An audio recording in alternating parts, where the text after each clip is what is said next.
First of all, I think that we are asking the Premier Legault for the last 6 years, for the time that he has been Prime Minister of Quebec, Premier of Quebec, to enhance our capacity with respect to productivity, to have a tax regime way more efficient. So Quebec's economy, it's no wonder, is not strong under François Legault. We have seen a decline of our economy with François Legault, and we had a lot of evidence of this prior to the election of Donald Trump. I don't know if you want to add. Sure.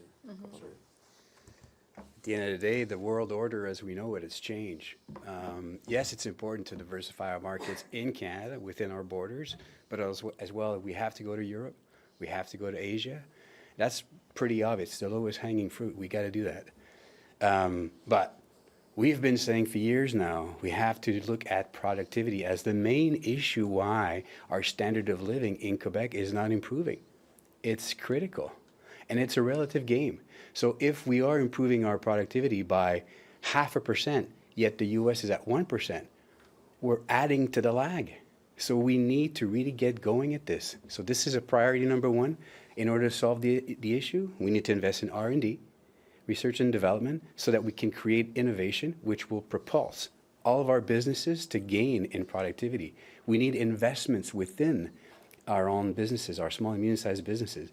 And any decision maker will say to you that, you need to actually have a proper environment for investment to occur. So you need to have winning conditions for investments to occur. So if you have tons of bureaucracy, if you have tons of restrictions, and if the market is insecure and uncertain, it's going to be very difficult. So issue number one, and we've been saying it for years, we need to increase our productivity. And the recipe is not rocket science. Is Quebec too reliant on the U.S. right now? Absolutely. 73%, as Marc said, is what we've been exporting to the U.S. Back in 2018, that was in the high 60s. So we've put even more of our eggs in that same basket. So we need to diversify. There's no issues about that. But diversifying the economy is not something, obviously, that'll happen overnight. Maybe not even something that'll happen within the next few weeks, clearly. So with the threat of tariffs just currently on pause, but still looming, what more could the government be doing in the short term? Short term, we need to respond by looking at ways to optimize our fiscal package for all of our businesses. That's probably the lowest hanging fruit there is. We need to, obviously it's already out there with the rest of the premiers in Canada, that we need to open the borders and have that dialogue going. So, the motions are going in that direction. All of these things, longer term, medium term, or short term initiatives, they can all get going. I mean, the results will be short term, medium term, and long term, but everything needs to be on the table in terms of what we need to do as an alternative to these tariffs.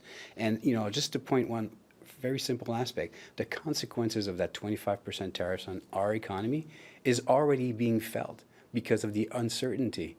So we need to compensate, and the first thing that needs to happen in order for that to compensate is to let go of the barriers between ourselves here in Canada. Day one, that will compensate for 25%. Do you think that businesses should be offered some sort of financial aid? If we optimize our fiscal package for all of our businesses, if we just make sure that we are very competitive as it relates to the way we tax businesses in Quebec and in Canada, that's going to get the ball going for sure.